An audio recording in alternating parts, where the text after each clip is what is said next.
6 children, all gone, one killer, still free. In the early 1970s, Washington, D.C. was split in two worlds. One was polished and powerful, marble monuments, press conferences, political theater. The other was cracking. Black neighborhoods in Southeast D.C. faced failing schools, rising violence, and streets where help came late, if it came at all. People still believed in community. Kids walked to school, played outside, rode buses alone, until it started to happen. April 1971.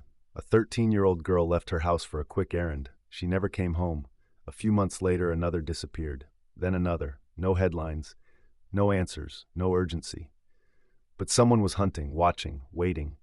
He left no prints, no DNA, only bodies abandoned by roadways. He taunted police, used the victims' own voices, and signed a message with a name that still haunts the city. This is the story of the killer DC forgot and the girls we can't afford to.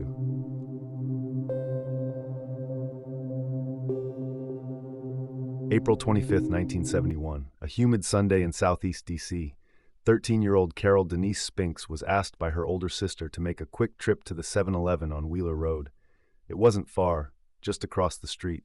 Carol said yes, like any kid trying to help. She never came back. By nightfall, Carol's family grew frantic. Her disappearance didn't make sense. She was responsible, cautious, shy. Police were contacted, flyers were printed, neighbors helped search, but there was no trace. Then, 6 days later, May 1st, her body was found along I-295, south of the Beltway, dumped in a grassy area, not buried, left to be discovered. She had been sexually assaulted and strangled. Her shoes were gone. She still wore the same clothes she had on that Sunday afternoon. Her body showed signs of refrigeration, suggesting she may have been kept somewhere before being moved. Forensics yielded little. There were no fingerprints, no defensive wounds, no witnesses. Whoever took Carol did so quietly and got away just as cleanly. Her death shocked the neighborhood, but to the wider public and media, it was reported briefly, then passed over. One victim wasn't enough to make headlines. Not yet. Police labeled it a tragedy, isolated, unsolved, but not connected to anything larger. The idea of a serial killer hadn't taken root, not until it happened again.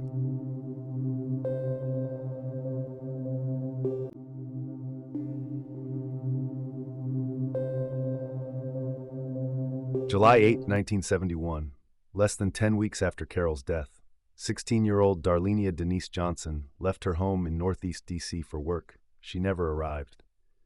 For days, her family held on to hope, but on July 19th, her body was found, less than 15 feet from where Carol's had been discovered. Same area, same conditions, same horror. The similarities were undeniable. Same victim profile, same signs of strangulation, shoes missing, another black teenage girl discarded like garbage beside the highway. But decomposition had made it difficult to determine more. Darlenia had been lying in the summer heat too long. The cause of death was listed as undetermined, but investigators knew this was no coincidence.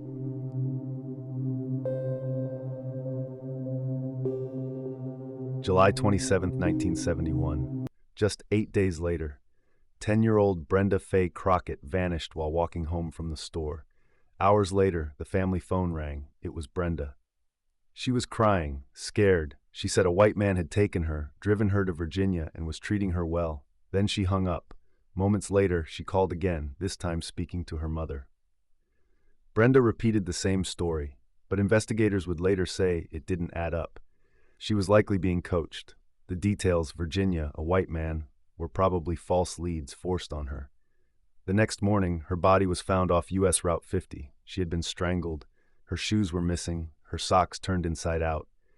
Unlike the previous victims, the killer had used her voice, forced her to speak, to mislead.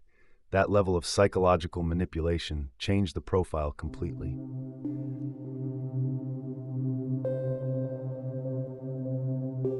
October 1st, 1971. 12-year-old Nenemoshia Yates was last seen walking home from a Safeway in Northeast D.C. Just hours later, her body was discovered on a grassy embankment near Pennsylvania Avenue SE.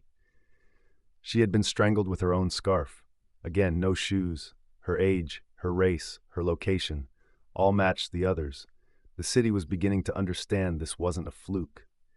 The Freeway Phantom was developing a signature, and he was accelerating.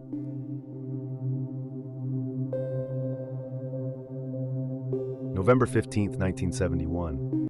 18-year-old Brenda Denise Woodard left a night class at Cardozo High School. She shared a bus ride with a friend, got off near her home, and vanished. Her body was found near Route 202 in Prince George's County. She had been strangled, but this time there was something else, a note.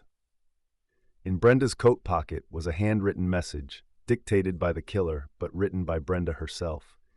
It read, "This is tantamount to my insensitivity to people, especially women.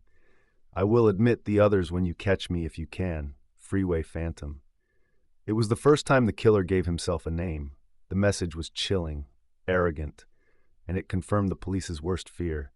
The same hand was behind each of these crimes.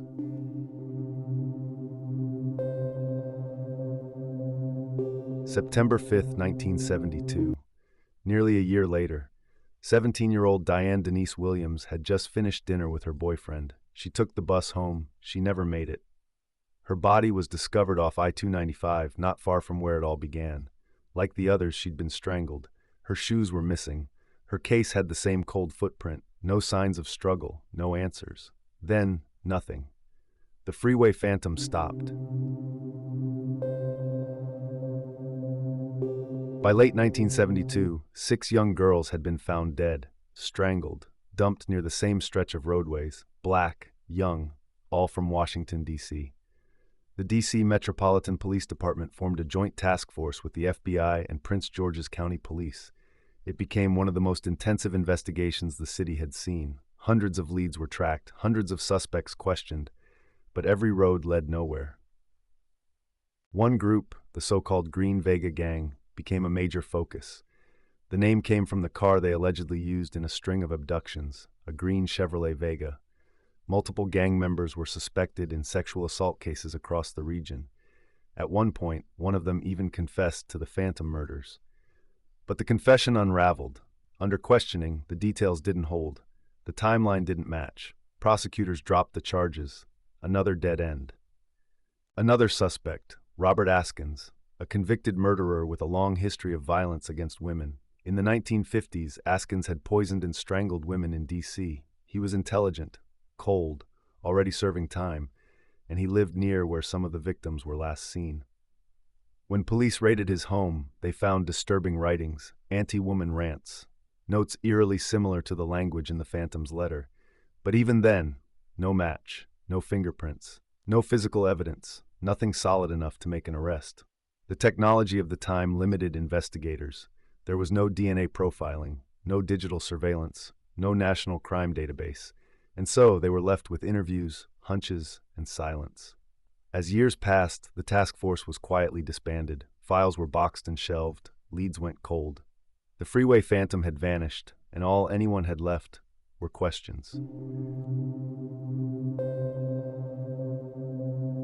The families of the victims were devastated, but they were also determined. They begged local news stations for coverage.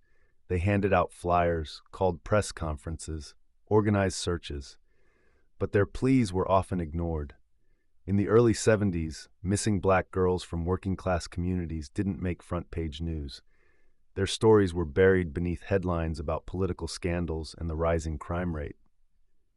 There was no Amber Alert, no national broadcast, just silence. The press treated the disappearances as isolated events. By the time the city realized they were connected, it was too late. Inside black communities, the reaction was different. People were scared and then angry. Churches began organizing safety patrols. Parents walked their children to school. Block captains coordinated watch groups. Fear turned into action. Routines changed overnight. Strangers were no longer trusted. Some children weren't allowed to leave the house alone again. But despite the community's efforts, the feeling remained. They were on their own. The Phantom was still out there, and no one in power seemed to care.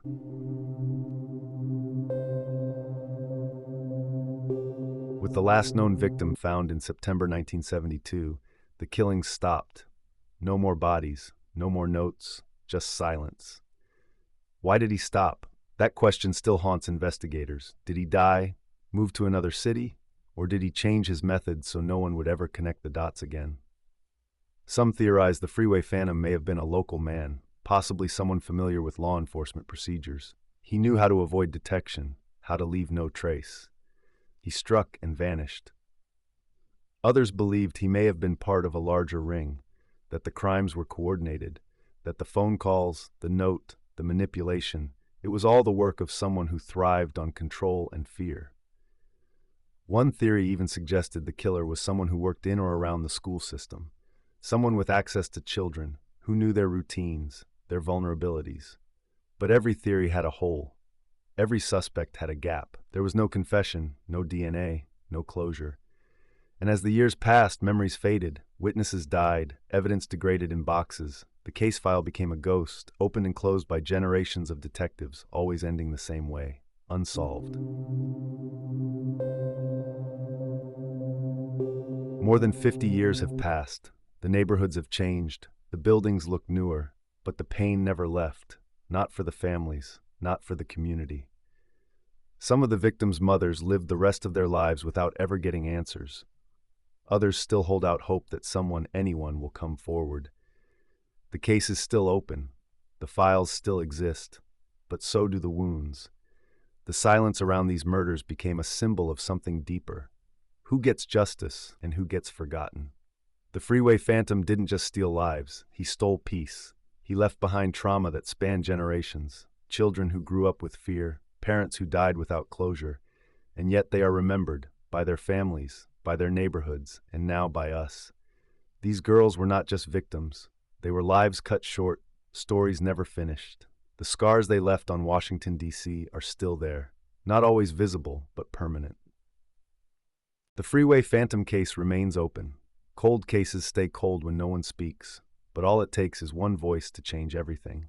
Share this story, talk about it, post it, keep their names alive.